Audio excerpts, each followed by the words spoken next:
The Tusk Resort in Mmabatho was the base for the O'Hagan's Kopanong Hotel 500, round 5 of the Bankton Off-Road Championship. Organised by the Mafeking Motor Club, the event was for motor vehicles only, with 37 special vehicles and 37 production vehicles scheduled to come under starters' orders. The Production Vehicle Championship has been dominated all season long by Class D vehicles with Castrol Toyota pair, Piet Haasbroek and Christo Bosch the crew to beat. The Tusker farmers finished on the podium and won Class D on the first 2 events of the championship, but blotted their copybook on the Toyota 1000 when they finished third in class behind Duncan Foss and Mike Griffiths in the Nissan Hardbody. The Nissan pair managed to close the gap to within 4 points of Haasbroek going into this event.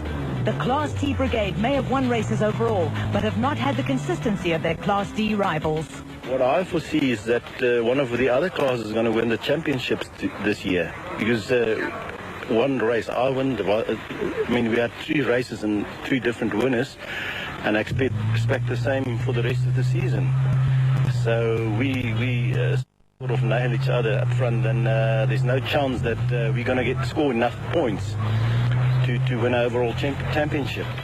3 class wins and overall victory on the Toyota 1000 sees Greg Dowse at the top of the Special Vehicle Championship log, with a 24-point lead over Mr. Consistency, Kiel Nel.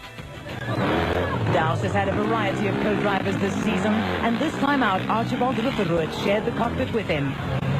Reigning Class B champion Kiel Nel has had only 1 class win this season, but has quietly gone about amassing points in the other races. Obviously, being a fast race, we're going to battle a bit to the top end with the faster cars. But we're going to hang in there, drive conservatively, and make it to the finish.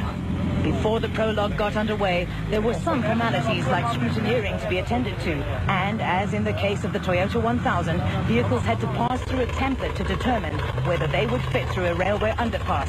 Some didn't make it. We've got a problem with our roof ends over here. We have the protective covers over it. Last year they used the same subway, so most of the guys could get through, but what's happened, a lot of changes obviously in the off season with the roof ends. As if we took this off, our roof ends themselves wouldn't last very long with the bushes, and certain of the other cars have got their air boxes sticking out the back now, so there have been some change, and that's what's caused the problem. Basically, they've given us an alternate route to follow. We obviously are a bit concerned because it's over almost like a virgin railway line. There's not an actual crossing over there, so we're a bit concerned that maybe you could hang the vehicle up on a chassis or something like that. And after our performances of late in the time trials, we want a keen time trial for a change. No cause for concern there. The prologue to determine starting positions on day 2 was a high-speed affair, with Hannes Grobler and Richard Leek and Geniel de Villiers and Francois Jordan in the Class T Nissan Hardbodies posting the quickest times. De Villiers was 48 seconds slower than Grobler. Third fastest were Lourens and Gerard du Plessis in their newly acquired mobile Jimco, in which Atang Magichenene won the Barbaspan 500. Neil Woolridge and Kenny Skolthammer were 4th in the Class T Ford Racing Ranger, 2 minutes and 18 seconds behind Grobler. Only 11 seconds behind the Ford pair were championship leaders Haasbroek and Bosch in the Class D Land Cruiser. Atang Magichenene and Alex Sally in the Sam Racing Jimco were only 4 seconds off Haasbroek's time and second fastest in the special vehicle category. The Botswana businessman has become a major force and can be counted on to challenge for the lead every time he gets behind the wheel.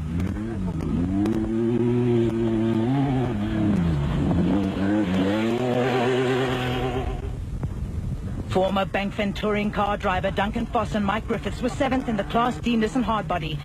And based on recent form, a podium finish was likely on the O'Hagan's Kopanong Hotel 500.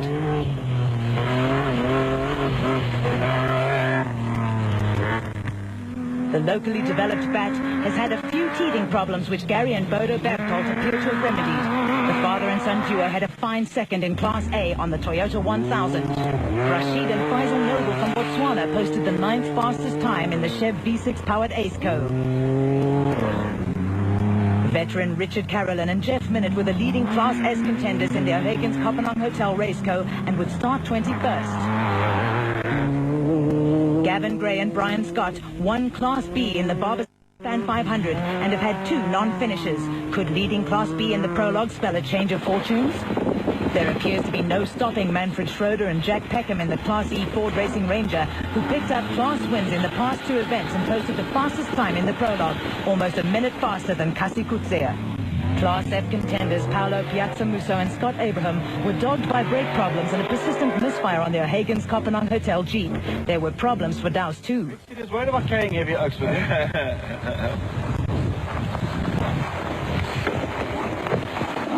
Side shaft or CV joint? Side shaft's good. A lot of cars have gone around the tree, so there's a lot of track marks around that way. So I said right. Meantime, it was left, so Darcy went straight and into the tree and then hit reverse, and that's when the shaft snapped. Not a good start to the race for the Nashua Mobile crew.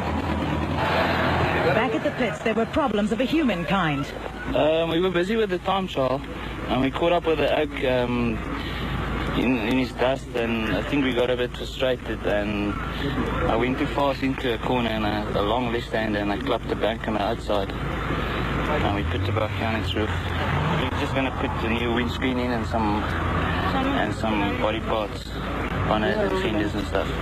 So we'll be in tomorrow again. The time trial was very fast, but it was very smooth. Some places a little bit rough, but it's more like rally stuff. And we were very fast. I think the average speed was about over 80 kilometers an hour. And it looks like we're the fastest on this qualifying session, so we're very happy. 6 production and 4 special vehicles filled the top 10 starting positions for the Huygens Kopanong Hotel 500, with the Nissan hardbodies occupying the top 2 positions. The start of the Huygens Kopanong Hotel 500 round 4 of the Bankman Off-Road Championship was bathed in the early morning sun as crews prepared for a grueling, dusty, high-speed 254-kilometer trek across the Northwest Province terrain. The organizers elected to start the bulk of the vehicles 10 seconds apart for safety reasons.